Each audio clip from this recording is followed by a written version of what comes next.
आप सभी को जय मसीह की। Praise the Lord. परमेश्वर का धन्यवाद करते हैं कि आज का दिन उसने हमारे जीवन में जोड़ा और ये मौका हमको मिल गया कि हम आगरा मसीह मंडली के साथ इस संगति को करने पाते हैं। और परमेश्वर का धन्यवाद करते हैं कि वो प्रत्येक दिन हमें अपने जो मन्ना है, वचन रूपी रोटी है, वो हम सभी को देता है। हम विश्वास करते हैं कि हम भिन्न भिन्न तरीकों से अपनी बाइबल स्टडी के द्वारा, अपने वचन पढ़ने के द्वारा या वचनों को सुनने के द्वारा हर दिन हम किसी न किसी तरीके से उस आत्मिक खुराक को पाते हैं। और ये हमारे लिए जरूरी है क्योंकि वचन हमको सिखाता है कि वो समय निकट है और उसके लिए हमें तैयार रहना जरूरी है। तो पुनः आप सभी का आगरा मसीह मंडली की संगति में, इस पेज में आप सभी का हृदय से धन्यवाद, हृदय से स्वागत है और बहुत सारी आशीषें मैं स्वर्गीय पिता से आप सभी के लिए चाहती हूँ।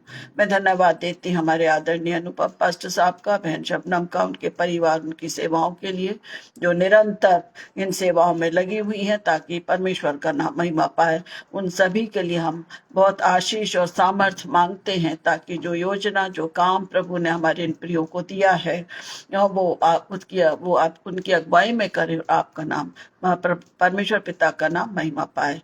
मैं भी धन्यवाद देती हूँ मेरे प्रभु का कि उसने मुझे बैतूल से यहाँ, आज मैं बिलासपुर में हूँ अपनी बहन के साथ और मैं समय पर आई, बहुत अच्छे से मैं रिलैक्स हुई और ये समय मुझे मिल गया कि आज मैं इस स्थान से, अपनी बहन के स्थान से, और बेटी और दामाद साहब साथ में हैं, उनके संग में संगति को करने पाती हूँ। तो परमेश्वर पिता हमारे इस प्रिय परिवार को भी आशीष दे और अच्छा लगता है जब हम अपने परिवार के लोगों के संग संगति को करने पाते हैं। परमेश्वर का धन्यवाद करते हुए हम आज के इस संगति को आरंभ करेंगे। जैसा कि हम पिछले दो समयों में हम सीख रहे थे, भजन संहिता 23 पर हमने 2 पदों पर हमने मनन किया है। पहला हमने देखा था, यहोवा मेरा चरवाहा है, मुझे कुछ घटी ना होगी। दूसरा हमने देखा था, वो मुझे हरी हरी चराइयों में ले बैठाता है और वो मुझे सुखदाई जल के झरने के पास ले चलता है। आज हम तीसरे पद पर मनन करेंगे जिसमें लिखा है, वो मेरे जी में जी ले आता है और धर्म के मार्गों में वो अपने नाम के मेरी अगुवाई करता है। परमेश्वर पिता इन वचनों के पढ़े जाने पर आशीष दे। और आज हम जो वचन पर मनन करेंगे है वो है धर्म और धार्मिकता और दूसरा भाग है अगुवाई। हम प्रार्थना में जाएंगे, फिर एक छोटा सा परमेश्वर की महिमा के लिए गीत को गाएंगे, फिर हम वचन को आपस में शेयर करेंगे।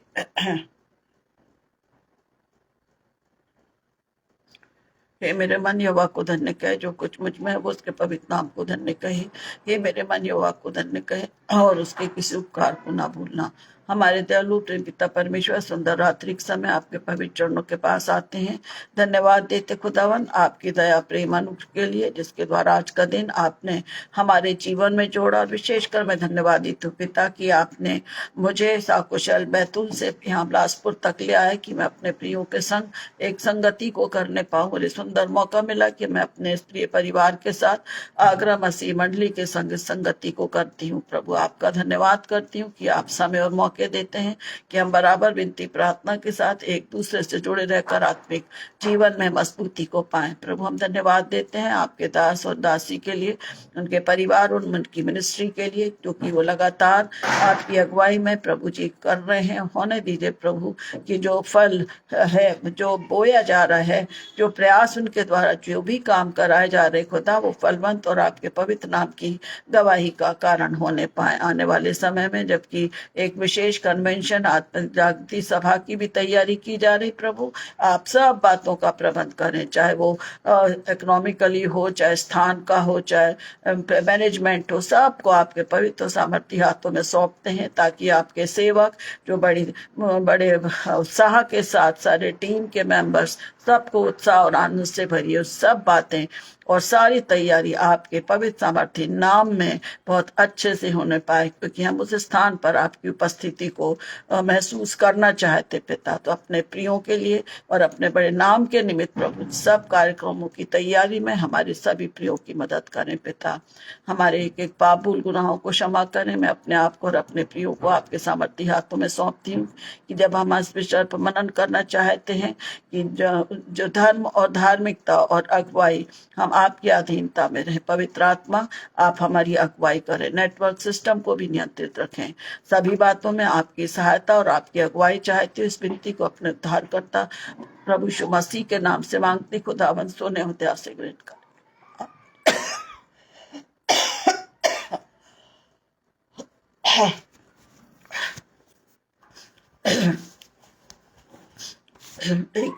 एक गीत को गाएंगे परमेश्वर की महिमा के लिए।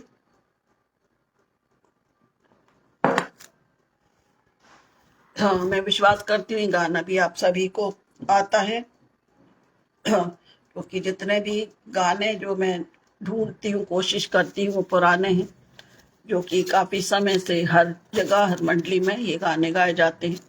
और वो जो गीत मैं गाना चाहती हूँ वो है प्रभु मेरा जीवन ले। जब हमने यहोवा को अपना चरवाहा माना है प्रियो, तो जरूरी है कि हमें अपना जीवन उसको देना है, क्योंकि हम इस बात को कहते हैं ना कि यहोवा मेरा चरवाहा है। तो जब वो चरवाहा है तो मेरे और आपके जीवन की रखवाली करने वाला वो है। तो इसके कुछ पदों को मैं गाऊंगी।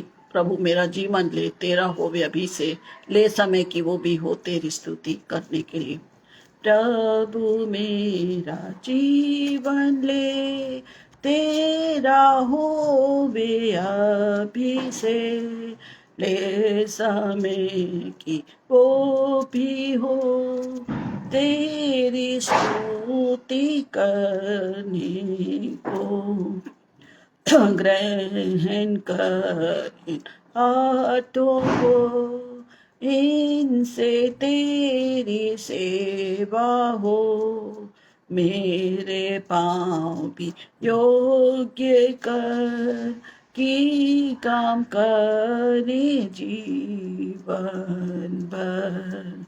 वाणी लेके तेरी गाऊं स्तुति प्रभु जी, ले होठों को बस संदेश की सुनाऊं देश विदेश। मेरे सारे हृदय के प्रेम प्रभु तू ही ले, मुझे ले रहूंगा तेरा सदा सर्वदा। परमेश्वर को महिमा मिले। जिस गीत को हमने गाया है वो इस बात को सिखाता है, take my life and let it be, take my life and let it be. मेरे सारे हृदय को प्रभु, हे प्रभु तू ही ले, मुझे ले, मैं रहूंगा तेरा सदा सर्वदा। प्रभु मेरा जीवन ले, तेरा हो वे अभी से, ले समय की वो भी हो तेरी स्तुति करने को। परमेश्वर के को महिमा मिले। स्तुति के द्वारा हम अपने आप को भी तैयार करें। सुप्रियो, आज हम भजन संहिता के तीसरे हिस्से में हम जा रहे हैं और हमारे पास 2 पॉइंट हैं जिन पर हम मनन करेंगे। मैं कोशिश करूंगी कि जो भी वचन हम आपस में शेयर करते हैं उनको प्रयास करते कि हम पवित्र आत्मा की अगुवाई से उसको हम समझ सकें। और जब हमने इस बात का निर्णय ले लिया है कि यहोवा मेरा चरवाहा है, और जब वो मेरा चरवाहा है तो निश्चित है कि वो हमें क्या करता है, सुखदायी जल के पास ले चलता। हमको उस सुखदायी जल के पास चलना है। और जब हम उसके सुखदायी जल के पास चलते हैं तब वचन में लिखा है, धर्म के मार्गों में वो अपने नाम के निमित्त मेरी अगुवाई करता है। मतलब हमने एक छोटी भेड़ के रूप में अपने आप को प्रभु के हाथों में सौंपा है। हमारी नहीं परंतु उसकी इच्छा पूरी होता है। आज हम 3 बातों को थोड़ा थोड़ा छोटे छोटे रेफरेंस में हम देखेंगे कि धर्म क्या है। धर्म हम सभी जानते हैं, ज्यादा हम फोकस करेंगे धार्मिकता और अगुवाई पर। और धर्म एक बिल्कुल सीधी बात है जो हर बार मैं इस बात को कहती हूँ, क्योंकि ये बिना इसके हम आगे नहीं बढ़ पाते हैं। और धर्म की जो परिभाषा बोलना चाहिए, जब उसको डिफाइन किया गया है उत्पत्ति 15 और 6 के अनुसार, उत्पत्ति 15 और 6 के अनुसार धर्म बताया गया है कि धर्म क्या है, रिलीजन है, भिन्न भिन्न, वो नहीं। हमारा प्रभु जीवित है, हमारा परमेश्वर जीवित है, हमारा परमेश्वर त्रिएक है। और जो धर्म है वो ये बताता है उत्पत्ति 15 और 6 के अनुसार, उसने अर्थात किसने, अब्राहम ने उसने यहोवा पर विश्वास किया और यहोवा ने इस बात को उसके लेखे धर्म गिना। फिर से मैं पढ़ूंगी क्योंकि हमारे लिए मजबूती है कि क्या हम धर्म ईसाई और क्रिश्चियन धर्म की बात नहीं, हमारा विश्वास ही हमारा धर्म है। फिर से पढ़ूंगी उत्पत्ति 15 और 6, जेनेसिस चैप्टर 15 वर्सेस 6। उसने अर्थात अब्राहम ने, यहाँ हम अब्राहम के बीच की ही बात कर रहे हैं, जब परमेश्वर उससे बातचीत करता है और वो इस बात को बताता है कि मेरा सेवक ही मेरा लेपालक पुत्र होगा, तब परमेश्वर ने इस बात को कहा कि नहीं, तेरे तो बाहर निकल के देख, तारों को तू गिन सकता है? नहीं, इतनी तेरे लोग, मतलब तेरे जो पीढ़ी होगी, जो लोग होंगे, ये बालू की किनकों के और आकाश के तारों के समान होंगे। तब उसने वचन कहा, तब ये वचन लिखा है, उसने अर्थात अब्राहम ने यहोवा पर विश्वास किया और यहोवा ने इस बात को उसके लेखे धर्म गिना। मीन्स मेरा और आपका जो मुख्य जो डर है, जो गढ़ बोलना चाहिए, जो हमारा विशेष बात हमारे मसीह जीवन में है, वो है क्या है? विश्वास। और इब्रानियों 11 में हम विश्वास की परिभाषा पढ़ते हैं कि विश्वास अनदेखी वस्तुओं का, अब विश्वास आशा की हुई वस्तुओं का निश्चय और अनदेखी वस्तुओं का प्रमाण है। यह विश्वास की एक परिभाषा है जो इब्रानियों 11 में हमें पौलुस प्रेरित सिखाता है। तो जब भी हम विश्वास के लिए बात करें या विश्वास में मन में लगता है कि हम विश्वास में जाने, प्रभु की निकटता में हमें इन वचनों को पढ़ना है और उन पढ़ने के द्वारा हम देखते हैं कि अब विश्वास आशा की हुई वस्तुओं का निश्चय। हमको मालूम है, हम आशा करते हैं कि हमारा प्रभु आएगा और हमको ले जाएगा, ये आशा हम करते हैं। यदि हम आशा नहीं करते हैं या रूटीन में करते हैं प्रियो, तो हमारे लिए धर्म या विश्वास कोई मायने नहीं रखता है। हमको ये मालूम है कि हमारा बच्चा स्कूल गया है, हमारे बच्चे जॉब पे गए हैं, वे वापस आएंगे, हम इतना विश्वास करते हैं, हम कुछ भी नेगेटिविटी नहीं सोचते, और जब वो घर में वापस आता है हम उसका धन्यवाद करते हैं। इस मसीही जीवन में हमको विश्वास करना है कि प्रभु यीशु मसीह मेरे लिए आया, आपके लिए आया, उसने सारी तकलीफों को सहा, मारा गया, गाड़ा गया और तीसरे दिन जी उठा और स्वर्ग पर चढ़ गया। अब हमें विश्वास रखना है, दृढ़ रहना है कि वो हमें लेने आने वाला है। क्या हम उस भीड़ के समान हैं, या क्या हम ऐसे हैं कि जब वो आए तब वो हमको अपने आप ले जा ले? हमको उसके चरणों में, उसकी चराई में, उसकी सुखदाई जल के पास, उसकी सारी बातों को हमें मानना है। तो ये धर्म सिर्फ इतना ही है। आगे हम देखेंगे धार्मिकता क्या होती है। भजन संहिता 47 और 7 क्या कहता है? भजन संहिता 45 और उसका 7 ये कहता है, तूने धर्म से प्रीति की और दुष्टता से बैर रखा, इस कारण तेरे परमेश्वर ने तुझको तेरे साथियों से अधिक हर्ष के तेल से अभिषेक किया है। यहाँ दाऊद राजा के विषय में भी हम देखते हैं कि तूने धर्म से प्रीति की, धर्म मतलब विश्वास किया, और दुष्टता से बैर रखा। जो बातें परमेश्वर को पसंद नहीं है उससे उसने बैर रखा, उसको नहीं माना। उसका फायदा क्या हुआ? इस कारण परमेश्वर ने, तेरे परमेश्वर ने तुझको तेरे साथियों से अधिक हर्ष के तेल से क्या किया? अभिषिक्त किया। जितना हम प्रभु के संगति में बढ़ेंगे उतना दुख और तकलीफें आएंगी, पर वो क्षणिक रहती हैं, प्रियो। यदि हमको कहीं जाना है, हम अपने प्रियों के यहाँ जाए, चाहे हम अपने ओन व्हीकल से जाएं, या हम ट्रेन से जाएं, चाहे हम प्लेन से जाएं, हम पूरी योजना बनाते और किसी भी तरीके से जाएं, थोड़ा ना थोड़ा महिला वर्ग में थोड़ा ना थोड़ा शंका रहती है, अरे अच्छे से जाएं, कहीं होगा तो नहीं। क्यों? क्योंकि हमारा विश्वास प्रभु पर नहीं है। हम अपने छोटे से छोटे कार्यों को जब करते हैं विश्वास के साथ करें कि प्रभु हमने इस काम को, यहाँ कहीं बाहर जा रहे हैं, आप हमारे साथ होइए, हम सकुशल वहाँ पहुंचेंगे और आपका धन्यवाद करेंगे। ये हमारे लिए धर्म या विश्वास की मजबूती है। इसलिए वो कह रहा है दाऊद राजा कि तुझको तेरे साथियों से अधिक हर्ष के तेल से अभिषेक करेगा। हम देखते हैं कि जितने प्रभु के दास जिन्होंने कठिनाइयों के साथ अपने जीवन को जिया है, वे आनंदित रहे, क्योंकि उनको मालूम था कि हमारी चिंता करने वाला, हमारे कष्टों से छुड़ाने वाला जीवित प्रभु हमारा है। ऐसा चरवाहा मेरा और आपका है। आगे भजन संहिता 48 और 10 में लिखा हुआ है, भजन संहिता 48 और 10 में लिखा है, हे परमेश्वर, तेरे नाम के योग्य, तेरी स्तुति पृथ्वी के छोर तक होती है। तेरा दाहिना हाथ धर्म से भरा है। उस हाथों के द्वारा ही हमको क्या मिलता है? सुरक्षा, आनंद, शांति और मजबूती मिलती है। इसलिए दाऊद राजा इस बात को स्पष्ट कर रहा है, हे परमेश्वर, तेरे नाम के योग्य, तेरी स्तुति पृथ्वी के छोर तक होती है और तेरा दाहिना हाथ धर्म से भरा है। अर्थात जिन्होंने उस पर विश्वास किया वो धर्म में हाथों से क्या करता है? संभालता है। यहोवा अपने धर्म में हाथों से उन्हें संभालता है। फिर नीति वचन का लेखक भी इस बात को सिखाता है। नीति वचन 8 और 8 में लिखा है, मेरे मुंह की सब बात धर्म की होती हैं, उनमें से कोई टेढ़ी या उलटफेर की बात नहीं निकलती।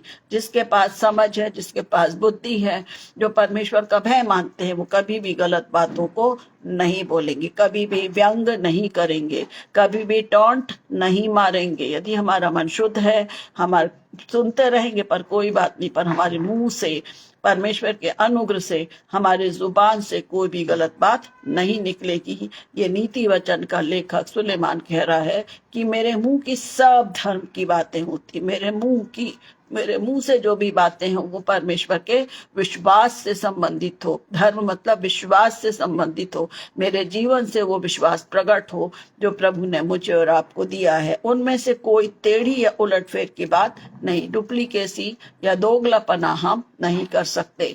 यदि हम प्रभु में हैं, दृढ़ हैं, हाँ की हाँ और नहीं की नहीं हो। जब हाँ मतलब प्रभु हमारे साथ है, नहीं मतलब नहीं, तब भी प्रभु मेरे साथ है, क्योंकि हम सही बातों को रखते हैं। और इसीलिए हम वचन पर मनन कर रहे हैं कि धर्म है हमारे लिए। और हम धर्म ईसाई क्रिश्चियन नहीं, हमारा क्या है? जो यहोवा पर विश्वास करते हैं, जो विश्वास करते हैं। जब उसने विश्वास किया अब्राहम ने, और जब विश्वास कर लिया तो वो क्या हो गया? धर्म गिना गया। फिर मत्ती 6 और 33 में भी हम इस बात को देखते हैं, मेरे मुंह की सब धर्म की बात, इसलिए पहले उसके राज और धर्म की खोज करो तो ये सब वस्तुएं तुम्हें मिल जाएंगी।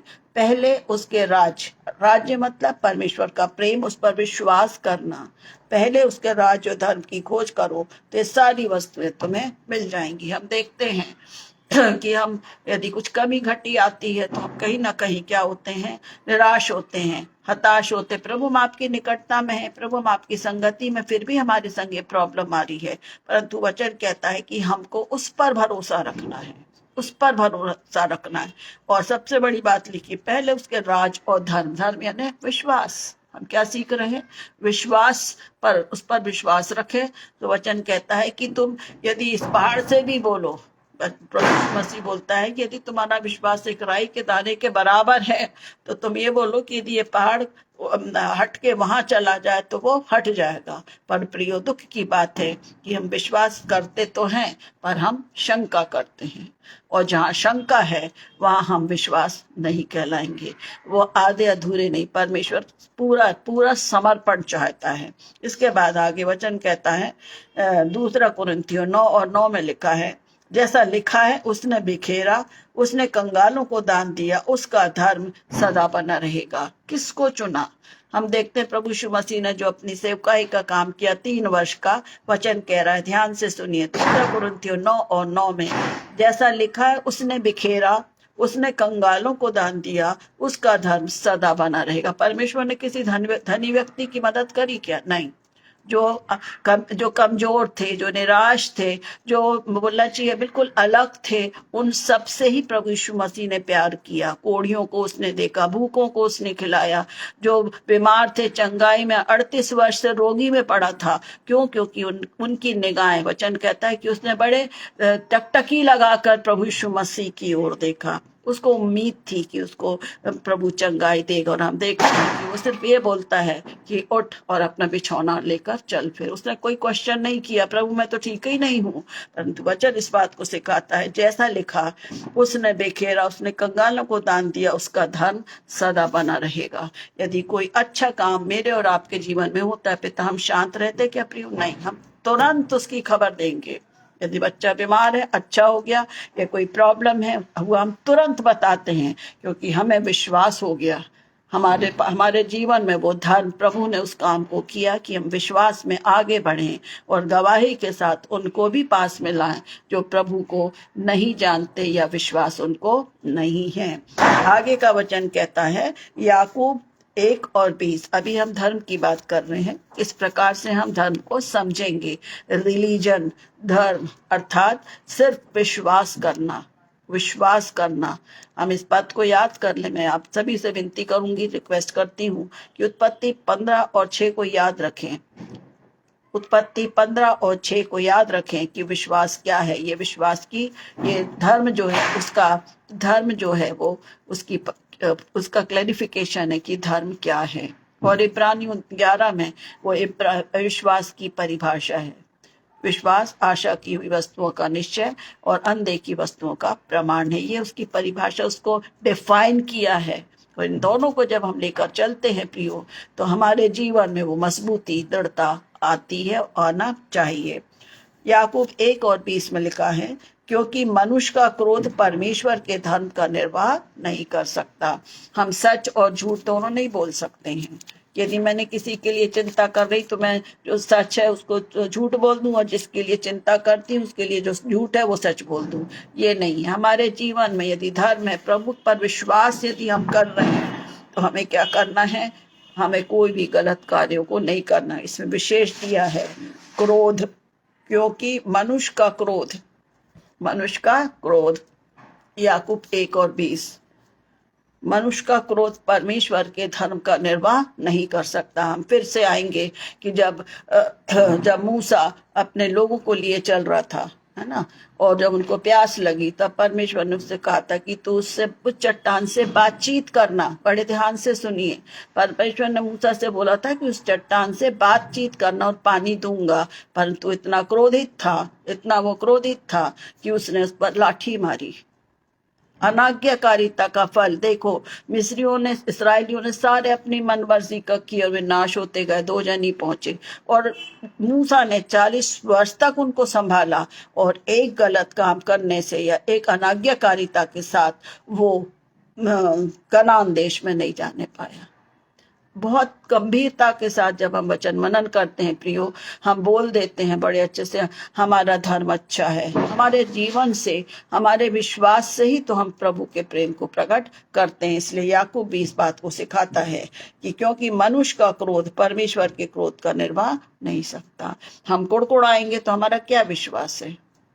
वो 40 वर्ष से जो महिला रोगी थी, जिसका खून बहता था, वो सबको दिखा ली। उसने क्या करी? उसके मन में विश्वास आया, उसके मन में ये जागृत आई कि यदि मैं इसके कपड़े को ही छू लूंगी तो मैं चंगी हो जाऊंगी। और देखो कि उसने छुआ और उसने महसूस किया कि वो चंगी हो गई। उसने कोई शंका नहीं की, उसको विश्वास था। और वो उसका छूना इस बात को प्रूफ किया कि जिसने विश्वास किया, परमेश्वर ने, प्रभु ने उनको चंगाई दी। क्रोधित नहीं हुई। सब उसको बोल रहे थे तू कहाँ जा रही। कितने लोगों को हम देखते हैं, वो बीच में जो भी बेचारे जो चंगाई के आते थे उन लोग को झटक देते थे, भगा देते थे। प्रभु यीशु मसीह उनको बोलते हैं ना कि उनको आने दो। बच्चों के लिए बोलते हैं उनको मेरे पास आने दो, क्योंकि स्वर्ग का राज उन्हीं का है। तो क्रोध जहाँ है, यदि हम क्रोध करेंगे तो हमारे जीवन में वो धर्म या वो विश्वास या वो बोलना चाहिए जो प्रभु चाहता है, वो धर्म हमारे जीवन में नहीं है। मलाकी 4:2 भी हमें इस बात को सिखाता है, परंतु तुम्हारे लिए जो मेरे नाम का भय मानते हैं, धर्म का सूर्य उदय होगा और उसकी किरणों के द्वारा तुम चंगे हो जाओगे, और तुम निकल कर पाले हुए बछड़ों के समान कूदोगे और फांदोगे। देखिए कितना बड़ी बात, कितनी बड़ी ब्लेसिंग्स हैं धर्म के लिए, सिर्फ विश्वास। और जब हम विश्वास करते हैं तो मलाकी 4:2 में लिखा है, तुम्हारे लिए जो मेरे नाम का भय मानते हैं, धर्म का सूर्य उदय होगा। जब हम उस पर विश्वास करते हैं, परमेश्वर हमारे लिए उन सब चीजों को हमें समर्पित, उनको हमें देगा, नवाजेगा, जो वो चाहता है कि उसके नाम को महिमा मिले। आगे लिखा है, और उसकी किरणों से, जो सूर्य उदय होता है, उसकी किरणों के द्वारा तुम क्या होगे? चंगे होगे। आज हम देखते हैं परमेश्वर के लोग जो भय और भक्ति के साथ, पूरे विश्वास के साथ प्रार्थनाओं को करते हैं, चंगाई होती है। आज हम देख रहे हैं कि सूर्य की किरणों के द्वारा लोगों को पता लग रहा है, बहुत पहले से ही है, चंगाई मिलती है क्योंकि उस बात को मान रहे हैं। और तुम निकल कर पाले हुए बछड़ों के समान होगे। जब हम कठिनाई में भी आनंद सीख करना मान लेते हैं कि हमारे दुख में हमारा प्रभु हमारे साथ है, तो हम कैसे शांत रहेंगे। इसलिए वचन कह रहा है कि तुम निकल कर पाले हुए बछड़ों के समान कूदोगे। हम खुश हैं। चेलों ने क्या कहा, खूब पिट रहे बेचारे, बहुत उनको मारा जा रहा था, है ना, जब वो प्रचार कर रहे थे। पर उन्होंने क्या किया, हम इस योग्य तो ठहरे, उन्होंने आनंद किया। वचन में लिखा प्रेरितों के काम में कि वे आनंदित हुए कि कम से कम हमारे प्रभु के लिए हम मार तो खाए। आनंदित रहे क्योंकि उनको पता है कि उनका प्रतिफल स्वर्ग में है। तो प्रियो, इस प्रकार हमने देखा इन वचनों के द्वारा कि धर्म अर्थात विश्वास, धर्म अर्थात विश्वास। अब हम देखेंगे धर्म के बाद धार्मिकता क्या है, रिलीजियसनेस क्या है। तो इसमें देखते हैं 2 कुरिन्थियों 5:21 में लिखा हुआ है, जो पाप से अज्ञात था। ध्यान से निवेदन करूंगी कि थोड़ा सा जो लोग बड़े कॉन्शियसली सुनते हैं, परमेश्वर उनको आशीष दे, जो नहीं भी सुनते उनको भी आशीष दे। पर मैं ये चाहती हूँ कि वचन जो कुछ भी प्रभु मुझसे बुलवाता है उनसे आप सभी आशीषित हों, ये मैं प्रयास करती हूँ। क्योंकि ये वचन मेरा नहीं, सिर्फ प्रभु की ओर से है। इसलिए मैं उत्साहित होती हूँ, आनंदित होती हूँ कि जब हम इन बातों को आपस में बांटते हैं तो इसको हम फॉलो, उसको पालन भी करना है। तो जैसा धार्मिकता, रिलीजियसनेस क्या है, जो पाप से अज्ञात था उसी को उसने हमारे लिए पाप ठहराया कि हम उसमें होकर परमेश्वर की धार्मिकता बन जाएं। हम क्या बोलते हैं, हम मसीही क्यों हैं, क्योंकि हमने प्रभु पर विश्वास किया है।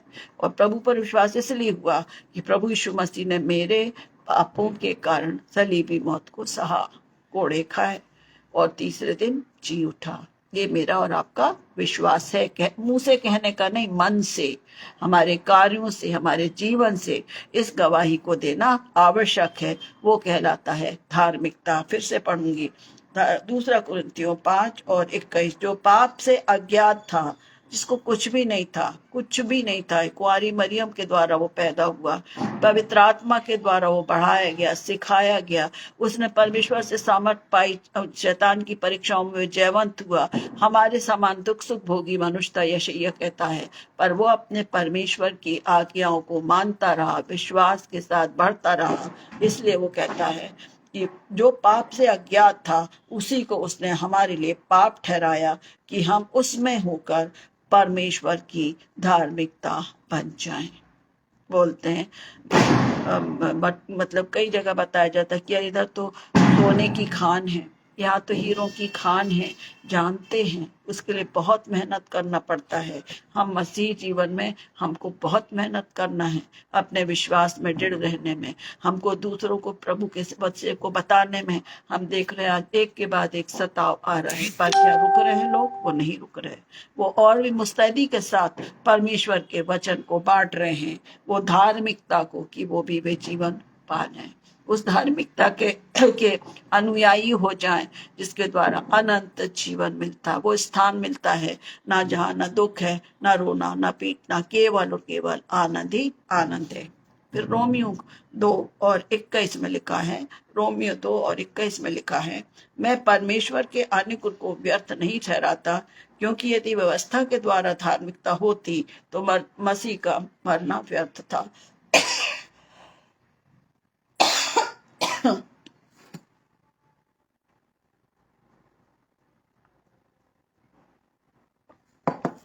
यहाँ पर मैं बताना चाहूंगी, मैं परमेश्वर के अनुग्रह को व्यर्थ नहीं ठहराता। पौलुस प्रेरित इस बात को सिखा रहा है। क्यों? क्योंकि पहले वो व्यवस्था की बातों को पूरा करता था, वो लोगों को सताता था। जो व्यवस्था थी, जैसे सदूकी फरीसी प्रभु यीशु मसीह के कामों को देखते थे पर उनने मन नहीं फिराया। वो उसी बातों की ओर थे जो मूसा के समय से चली आ रही थी और उन्होंने अपना मन नहीं फिराया। परंतु वचन ये बात कहलाता है कि यदि व्यवस्था के द्वारा धार्मिकता होती तो मसीह का मरना व्यर्थ होता। प्रभु यीशु मसीह ने वचन में कहा है कि विधियों का वो लेख जो लिखा था उसने क्रूस पर जाकर उसको मिटा दिया। विधियों और व्यवस्थाओं का वो लेख जो उस समय मानते थे, परमेश्वर ने सच प्रभु यीशु मसीह ने उस सलीब पर अपने आप को देकर उस पूरे लेख को मिटा दिया। वो मिटा दिया कि हम प्रभु में धार्मिक बने, प्रभु में हम उस दृढ़ता को पाए, उस इंश्योरेंस को पाए कि हमें अनंत जीवन मिलेगा, हम प्रभु के पास बने रहेंगे। इसके बाद हम देखते हैं फिलिप्पी 1:11 भी इस बात को सिखाता है, और उस धार्मिकता के फल से जो यीशु मसीह के द्वारा होते हैं भरपूर होते जाओ, जिससे परमेश्वर की महिमा और स्तुति होती रहे। और उस धार्मिकता के फल से किसके जीवन में थे? फिर आत्मा के 9 फल हैं जो यीशु मसीह के द्वारा होते हैं। आनंद, प्रेम, मेल मिलाप, है ना, सारी चीजों को हम पढ़ते 9 फल, आत्मा के 9 फल हैं। जब हम उनको अपने जीवन में लेते हैं प्रियो, तो वचन कहता है इन सब के द्वारा जब हम इन फलों से भरपूर हो जाते हैं, आत्मा में मजबूत होते हैं, इससे परमेश्वर की महिमा और स्तुति होती रहे। तो इतना भी बोलती हूँ कि यदि हमको गीत गाना आता है, हमारी राग को मत देखिए, राग नहीं, हम प्रभु का धन्यवाद करते हुए अपने गलों को खोलते हैं। उसके द्वारा भी हम परमेश्वर की धार्मिकता को, उस प्रेम को, उस राइचसनेस को हम क्या करते हैं? बांट सकते हैं। एक सुंदर गीत है, प्रभु महान विचारों कार्य तेरे, कितने अद्भुत जो तूने बनाया, हम सब गाते हैं। हम इन गीतों का उच्चारण करके परमेश्वर की महिमा स्तुति करते हैं, हमारा मन खुल जाता, हमारा आनंद हो जाता। कुछ कुछ गीतों में हम इतने आनंदित होते हैं कि हमारे आंसू बहने लगते। कितने गीतों को जब हम गाते हैं हम ताली बजाने, झूमने लगते हैं, क्योंकि वो वचन भी परमेश्वर, वो गीत भी, वो स्तुति रूपी गीत भी परमेश्वर की सामर्थ्य से लिखे हैं। इसलिए वचन कहता है कि जब हम प्रभु की जो धार्मिकता का जीवन हमने लिया है, जो हमने विश्वास में दृढ़ हैं, तो हमारा मन से, हमारे जीवन से क्या निकलेगा? परमेश्वर की स्तुति और महिमा हो, परमेश्वर की स्तुति और महिमा हो। जैसे अय्यूब ने सारी विपत्तियों को सहा, बड़े बड़े फोड़े हो गए, फिर भी उसने क्या बोला? जिसने दिया, जिसने लिया, उसका नाम धन्य हो। जिसने कठिनाई लाया वही कठिनाइयों से पार कर। अय्यूब का जीवन देखिए कि वो उस धार्मिकता के साथ, विश्वास के साथ अंत तक विश्वस्त रहा, और हम देखते हैं पृथ्वी पर उसके जैसा कोई खरा व्यक्ति नहीं था। तो मैं विश्वास करती हूँ कि इन वचनों के द्वारा आपने धर्म और धार्मिकता को समझने का प्रयास किया होगा। परमेश्वर आप सबकी अगुवाई करे कि हम स्मरण रखें कि धर्म मतलब यहोवा पर विश्वास करना, और धार्मिकता का मतलब होता है कि हम इस बात को ध्यान रखें कि जो पुराने समय की जो व्यवस्था थी, पाप बलि, होम बलि, दुनिया भर की जो भी थी, उस सब को प्रभु यीशु मसीह ने, उस पूरी व्यवस्था को प्रभु यीशु मसीह ने अपने ऊपर लेकर उस क्रूस पर, जो निंदित कहा जाता था, अपने आप को दिया और हमारे लिए उद्धार का मार्ग खोल दिया। ये विश्वास हमें होना चाहिए। ये विश्वास हम सबके लिए मजबूती है, और जब हम विश्वास में मजबूत होते हैं तब हम परमेश्वर के महिमा के लिए, परमेश्वर के कार्यों के लिए, परमेश्वर की और भूख और प्यास, हम वचन को सीखने के साथ बताने की वो इच्छा हमारे मन में भरती जाती है। क्योंकि हमें मालूम है कि हमारा धर्म मतलब क्या है, धर्म क्या है, जो कि प्रभु यीशु मसीह ने उन सारी व्यवस्था को पूरा कर लिया। तो जो प्रभु यीशु मसीह ने मुझे सिखाया है, 2 आज्ञाएं दी है उसने कि अपने सारे मन, अपनी सारी बुद्धि, अपनी सारी शक्ति से उससे सबसे प्रेम रखो। दूसरा, अपने पड़ोसी से अपने समान प्रेम रखो। ये 2 आज्ञाएं हमारे प्रभु ने दी है, जिसको हम पूरा करके धार्मिकता की गवाही दे सकते हैं। तीसरी और आखिरी बात है अगुवाई करना, बताना, सिखाना, अगुवाई करना। वचन कहता है कि चाहे मैं घोर अंधकार से भरी हुई तराई में होकर चल, वचन इस बात को सिखा रहा है कि उसके ध्यान, सॉरी, वचन 3 पद कह रहा है, जिसमें भजन संहिता में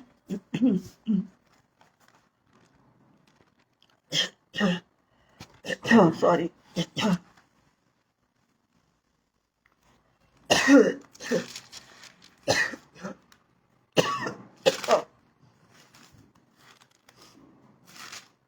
के कारण वो मुझे सुखदाई जल के झरने के पास चलता है, चाहे मैं घोर अंधकार से भरी हुई तराई में होकर चलूं तो अभी हानि से ना डरूंगा, क्योंकि तू मेरे साथ रहता है। हम इस बात को कह रहे हैं। वो ये कह रहा है वो मेरे जी में जी ले आता है, धर्म के मार्गों में वो अपने नाम के निमित्त मेरी अगुवाई करता है। और आगे का वचन हम अगली बार देखेंगे। उसको अगुवाई करता है जब वो हमारे साथ है, हमारे ये सारी प्रबंध करता है, हम उसकी चरवाही में चलते चलें। जैसे हम देखते हैं, सीखते आ रहे हैं कि जो भेड़ों को चराने वाला है वो आगे रहता है और भेड़ें उसके पीछे पीछे चलती हैं। तो वचन में हम देखेंगे कि हम अगुवाई से क्या समझते हैं। हमारे पास पाने हमारे बहुत सारे प्रिय लोग हैं, अनुभव हैं, जो हमारी अगुवाई करते हैं, हमको प्रोत्साहित करते हैं, हमको आगे बढ़ाने के लिए वो हमारे साथ रहते हैं। जब वो हमारे साथ रहते हैं तब उस काम को जो वो चाहते हैं उसको हम अच्छे से कर लेते हैं। तो जब हम एक छोटी भेड़ के रूप में हैं, हमने जान लिया कि प्रभु हम विश्वास करते हैं और प्रभु के अधीन हम रहते, तब हमारी अगुवाई करता है। हमारी कठिनाइयों में, हमारी निराशाओं में कि हम ये ना बोलने लग जाए प्रभु हम आपके पीछे तो आ गए और हम पर कठिनाइयों का बोझ है। नहीं, वो हमारे साथ चलता है, अगुवाई करता है। और इस प्रकार हम वचनों को देखेंगे। वचनों को जो वचन हम सीखते हैं, व्यवस्था विवरण 32 और 12, व्यवस्था विवरण 32 और 12 में लिखा है, यहोवा अकेला ही अगुवाई करेगा और उसके संग कोई पराय देवता ना था। आप देखिए 6 लाख से बढ़ ज्यादा भीड़ थी और उसकी चरवाही, उसकी अगुवाई कौन करता था? परमेश्वर ने मूसा को चुना। परमेश्वर ने मूसा को चुना और उसने 40 वर्ष तक परमेश्वर के अधीन रहकर धर्म, धार्मिकता, अगुवाई, तीनों चीजें उसने सामर्थ पाई और उन लोगों की क्या किया? अगुवाई किया। परमेश्वर उसके साथ हम देखते थे आग के खंबे के रूप में, बादल के रूप में परमेश्वर उनकी अगुवाई, उनका मार्गदर्शन करता था। इसलिए वो कहता है यहोवा अकेला ही अगुवाई करेगा और उसके संग कोई पराग देवता। उसने किसी के लिए वो नहीं मांगा, कोई और ने मांगा क्या? नहीं। मूसा ने किसी और देवता को कुछ को पुकारा? नहीं, वो कोई देवता थे ही नहीं उस समय। पर जब इस्राएलियों का मन फिरा तब वे उन जगहों में, उन स्थानों पर चले गए जो गलत था, और हम देखते हैं कि वो नाश हो गए। भजन संहिता 5 और 8 भी सिखाता है, ये यहोवा मेरे शत्रुओं के कारण अपने धर्म के मार्ग में मेरी अगुवाई कर। हे यहोवा मेरे शत्रुओं के कारण अपने धर्म के मार्ग में मेरी अगुवाई कर। प्रियो, आज यदि हम वचन काटते हैं, संगति करते हैं, हम देखते हैं बहुत सताया जाता है। वे दासों को, सेवाओं को जो मिनिस्ट्री लेते हैं, पर क्या वो छोड़ रहे हैं? नहीं, वो भी दाऊद राजा के समान कह रहे हैं कि जो भी प्रॉब्लम सारी हैं प्रभु, परंतु अपने धर्म के नाम मेरी अगुवाई करें। धर्म मतलब विश्वास को बढ़ाएं।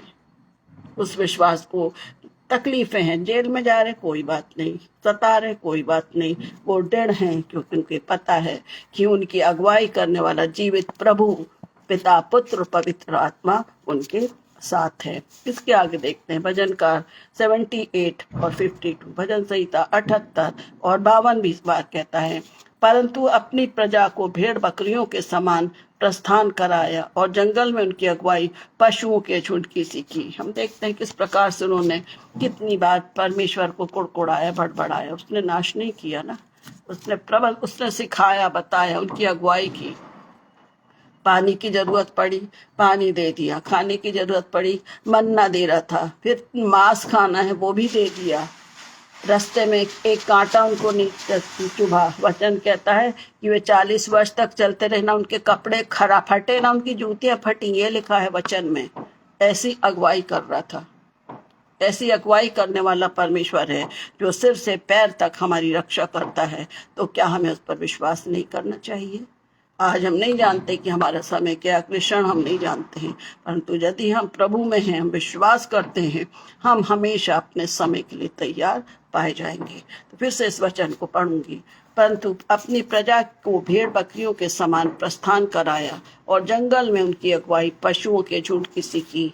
पशु समझिए आप, भेड़ बकरी अलग होते हैं, पशु भी अलग होते हैं, सबके अलग अलग नेचर हैं, परंतु प्रभु हर एक को, वो कैसे भी नेचर का हो, कैसे भी हो, प्रभु उनका मार्गदर्शन करता है, उनकी अगुवाई करता है कि उनको वो आत्मिक जीवन मिल जाए और वो प्रभु के वास स्थान में रहने पाए।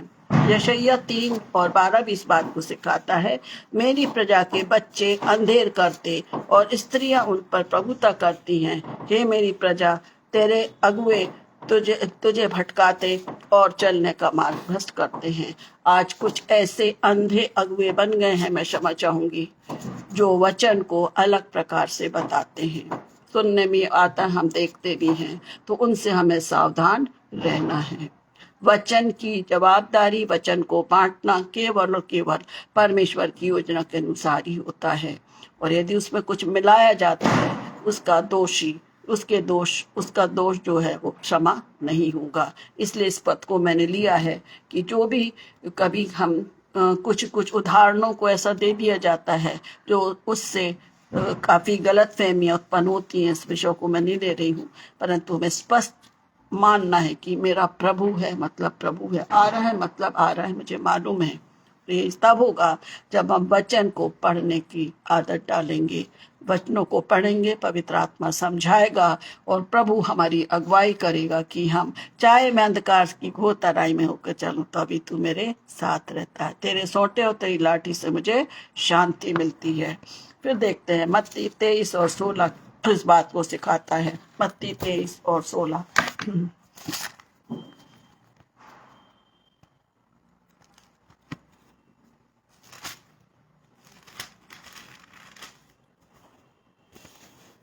मत्ती 23 ऊपर के विषय से ही संबंधित है।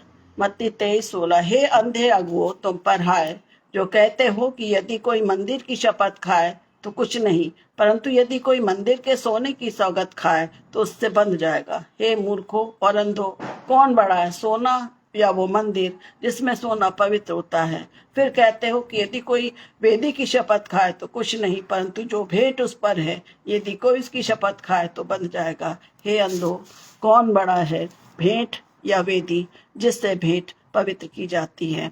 परमेश्वर वचन को सिखाता है 22वें पद में, जो स्वर्ग की शपथ खाता है वो परमेश्वर के सिंहासन की और उस पर बैठने वाले की शपथ खाता है। परमेश्वर इस बात को बताता है, किसी भी प्रकार से हमें शपथ नहीं खाना है, हमको परमेश्वर की अगुवाई चलना है। बहुत सारे समयों में ज्यादातर कुछ शुरू में बोलते थे, कुछ भी होता था, जैसे कोई बात करे तो बोल दिया जाता था बाय गॉड, मतलब कुछ ऐसा हुआ नहीं नहीं नहीं, सच में बाय गॉड। मेरे पापा बहुत स्ट्रिक्ट थे इस विषय में। मैं भी किसी से सुनती थी जब मैं पढ़ती थी, और एक दो बार मैंने बोला, मुझे उसके लिए डांट भी गली, उसके लिए मुझे मार भी पड़ी। ये शब्द नहीं बोलना, बाय गॉड। बाय गॉड मैंने नहीं बोला, मतलब हम पर इधर वचन कह रहा है किसी की भी नहीं खाना, स्वर्ग की और परमेश्वर की शपथ नहीं खाना, क्योंकि वो हमारी अगुवाई कर रहा है, वो हमको बता रहा है कि तुम गलत रास्ते पर जा रहे हो। और हमको विशेष ध्यान रखना है कि हम इस प्रकार की कोई भी बातों पर मन ना लगाएं जो हमको बरगलाती हैं। झूठे शिक्षक, झूठी बातें, इन पर मन नहीं लगाना है। हमको परमेश्वर की अगुवाई में अपने को आगे बढ़ाना है। नीति वचन 11:6 कहता है, सीधे लोगों का बचाव उनके धर्म के कारण होता है, परंतु विश्वासघाती लोग अपनी ही दुष्टता में फंसते हैं। सच बात है, जो सीधे रहते हैं उनको नहीं इनोसेंट बोलते। एक छोटे बच्चे को हम ले लें, वो नहीं समझता, वो सबके संग जाएगा, आएगा, मिलेगा, परंतु जो विश्वासघाती लोग होते हैं उनकी सोच अलग होती है, काम अलग होती है। दो प्रकार का मन रहता है, उस प्रकार का मन हमें नहीं रहना। यदि प्रभु मेरी अगुवाई कर रहा है तो मेरे जीवन में हाँ की हाँ और ना की ना होना चाहिए। हम दूसरों को प्रसन्न करने वाले ना बने, वचन भी सिखाता है। इसके बाद हम देखते हैं भजन संहिता 27:11 भी इस बात को सिखाता है, हे यहोवा अपने मार्ग में मेरी अगुवाई कर, हे यहोवा अपने मार्ग में मेरी अगुवाई कर और मेरे द्रोहियों के कारण मुझको चौरस रास्ते पर ले चल। कठिनाइयां आ रही हम देख रहे हैं, हर कठिनाइयों को हम देख रहे हैं, और उसके बाद भी उसके दास हैं, उसके सेवक हैं, वो अड़िग हैं, क्योंकि उनके वो इस वचन की आशीष उनको मिल रही है, हे यहोवा अपने मार्ग में मेरी अगुवाई कर और मेरे द्रोहियों के कारण मुझको चौरस रास्ते पर। जहाँ प्रभु है, जहाँ प्रभु अगुवाई कर रहा है, वहां किसी का बात बाका नहीं। सताव आएंगे, पर उस सताव में परमेश्वर सामर्थ्य देकर और भी आनंद से भरता है। आखिरी वचन जो हम पढ़ेंगे वो है भजन संहिता 73:24। Psalm 73:24 में लिखा है, तू सम्मति देता हुआ मेरी अगुवाई करेगा। तू सम्मति देता, दाऊद राजा कह रहा है, तू सम्मति देता हुआ मेरी अगुवाई करेगा और तब तेरी महिमा करके तुझको अपने पास रखेगा। बच्चों को मेरे पास आने दो। छोटे बच्चों के लिए प्रभु यीशु मसीह कहता है, क्योंकि उनका मन कैसा होता है, साफ होता है। दाऊद राजा कह रहा है, तू सम्मति देता हुआ, सम्मति दे रहा है ना परमेश्वर, हमको सम्मति दे रहा है। उसने पूरा इंश्योरेंस दिया है भजन संहिता 23 में। चाहे मैं घोर अंधकार से, अगला पद है हमारा, घोर अंधकार में तराई में होकर चलूंगा तो अभी तू क्या रहेगा, हमारे साथ रहेगा। तेरे सोटे और तेरी लाठी से मुझे शांति मिलती है। भजन संहिता के आगे पदों में आने वाले समय में प्रभु ने चाहे तो हम इस पर मनन करेंगे। तू सम्मति देता हुआ मेरी अगुवाई करेगा। तू सम्मति दे। मैं मांग रही हूँ प्रभु आप मेरी अगुवाई करें। हम मांग रहे हैं प्रभु, हमारे प्रॉब्लम से, चाहे वो हमारे जॉब से, चाहे हमारे घर से, हमारी व्यक्तिगत बात, हम प्रभु से बोलते ना, प्रभु आप हमारी अगुवाई करें, हमारा मार्गदर्शन करें, हमें सिखाएं। और जब हम समर्पित होकर देखते हैं प्रभु प्रियो, हम इस बात को मैं विश्वास करती हूँ कि हम सबके जीवन में ये बात है कि जब हम परमेश्वर की, प्रभु की अगुवाई चाहते हैं, वो हमारी समझ से बढ़कर उस कामों को हमारे लिए करता है जो हमारी समझ से परे हो जाती है। इसलिए हमेशा स्मरण रखें, तू सम्मति, प्रभु तेरी अगुवाई मुझे दीजिए, आपकी सहायता मुझे दीजिए, आपके वचनों की सामर्थ्य मुझे दीजिए, ताकि मैं भी इस बात को कहूँ कि धर्म के मार्गों में वो मेरी अगुवाई करता है। चाहे मैं घोर अंधकार से भरी हुई तराई में भी चलूंगा तो भी तू मेरे साथ रहता है। परमेश्वर इन वचनों के द्वारा हम सभी की अगुवाई करे कि जैसा हम भजन संहिता 23 में मनन कर रहे हैं, यहोवा मेरा चरवाहा है, मुझे कुछ घटी ना होगी, वो मुझे हरी हरी चराइयों में ले चलता है, उसके सोटे और लाठी से मुझे शांति मिलती है। अपने धर्म के निमित्त मेरी अगुवाई करता है।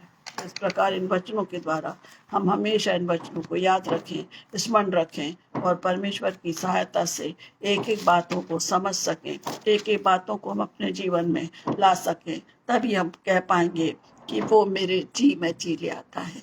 आज हमारा तीसरा पद है, वो हमें जी में जी ले आता है। हमारी कठिनाइयों, बोलते ना थक गए, पानी पिला दी तो बोलते अरे बहुत अच्छा लग रहा, जी में जी आ गया, थके हुए थे, जी में जी आत्मिक खुराक है प्रियो। इसलिए दाऊद राजा कहता है वो मेरे जी में जी ले आता है। जब हम जी में उस पर विश्वास करते हैं, उसमें डर रहते हैं, तब वो धर्म के मार्गों में हमारी अगुवाई करता, अकेला नहीं छोड़ता, हमारी अगुवाई करता। उसको मालूम है कि हम क्या हैं, भूखे और प्यासे हैं, आत्मिक जल, आत्मिक रोटी वचन के रूप में हमें देता है और हमारे धर्म के मार्गों में अपने नाम के निमित्त मेरी अगुवाई करता है। परमेश्वर के द्वारा हम सबको आशीष दे कि हम इस बात को याद रखें कि जो हम यहोवा पर विश्वास करते हैं वो धर्म है। और धार्मिकता का मतलब है कि प्रभु यीशु मसीह ने मेरे और आपके लिए अपने आप को दिया और वो हमारा प्रभु चरवाहा है जो हर समय मेरी और आपकी अगुवाई करता है। छोटी प्रार्थना के साथ हम समाप्त करेंगे। हमारे दयालु प्रिय पिता परमेश्वर, इस रात्रि के समय आपके पवित्र चरणों के पास आते हैं, धन्यवाद देते प्रभु कि आपने अपनी अगुवाई से हम सबको सिखाया है प्रभु कि हम आपकी अधीनता में रहें। हम उन बातों को जो हमने सीखा है प्रभु, धर्म और धार्मिकता और अगुवाई के लिए प्रभु आपका पवित्र आत्मा हमारी मदद करे कि हम आप पर विश्वास करें। और जब हम विश्वास करेंगे तो हम ये भी जान लें कि आपने हमारे साथ हैं, आप निरंतर हमारे साथ हैं, हमारे विश्वास को मजबूत करते हैं, आप हमारी अगुवाई करते हैं पिता। उस अंधेरे से आप रोशनी में ले आते हैं, निराशा से जीवित आशा में ले आते हैं और आपकी अगुवाई हमें देते पिता। हम आपसे प्रार्थना करते हैं हमारे हर एक प्रियजन जो इस स्पेस से जुड़े हुए हैं या जुड़ेंगे, बाद में सुनेंगे, आप मदद करें कि हम सब अपनी आंखों को आपकी ओर लगाएं, क्योंकि सहायता और अगुवाई केवल और केवल आपकी ओर से मिलती है। खुदा सबको आशीष दीजिए। यदि हमारे कोई प्रिय बीमार हैं, कठिनाई है, निराशा है और प्रभु किसी प्रकार का सताव है पिता, आप अपनी अगुवाई दीजिए। अच्छे चरवाहे आप हैं पिता, अपनी अगुवाई आपके दासों को दीजिए कि वो किसी बात का डर या भय ना हो, क्योंकि आप उनको घेरे रहते हैं, आप तराइयों में ले चलते पिता। बहुत कठिन समय है पिता, पर मैं आपसे प्रार्थना करती हूँ आपके प्रत्येक सेवकों को जो आपने बड़ी सेवकाई दी है, निरंतर प्रभु अगुवाई में बढ़ाते चले। हम सभी आपके चरणों पर हमारी भी मदद करें पिता। पुनः हम प्रार्थना करते हैं पास्टर साहब के लिए और बहन के लिए, जबकि वो आने वाले समय में जो कन्वेंशन मीटिंग का आयोजन कर रहे हैं प्रभु, आप सब बातों में आपकी सहायता दीजिए ताकि आपका नाम महिमा पाए, आपका बड़ा काम प्रभु होने पाए। इस बात को हम जान लें और तैयार रहें कि आपका आना निकट है। जाने अनजाने में जो भी पापुल अपराधी उनको दया करके क्षमा करें। आगे के समय में जिसके भी द्वारा प्रभु आपके दास आपके प्रियों के द्वारा जो भी वचन बांटा जाए उस पर भी आप आशीषित करें, ताकि हम इस आत्मिक खुराक को लेते हुए आपकी अगुवाई में आगे बढ़ें और मान लें प्रभु की आप मेरे चरवाहे हैं, आप हमारे चरवाहे हैं। आपकी मर्जी के मुताबिक हम नया दिन देखें और आपकी योजना के अनुसार इस्तेमाल किए जाएं और आपको महिमा दें। सारा आदर महिमा आपको मिले, विनती को सुने और दया से ग्रहण करें। आमीन आमीन आमीन। यीशु सहाय।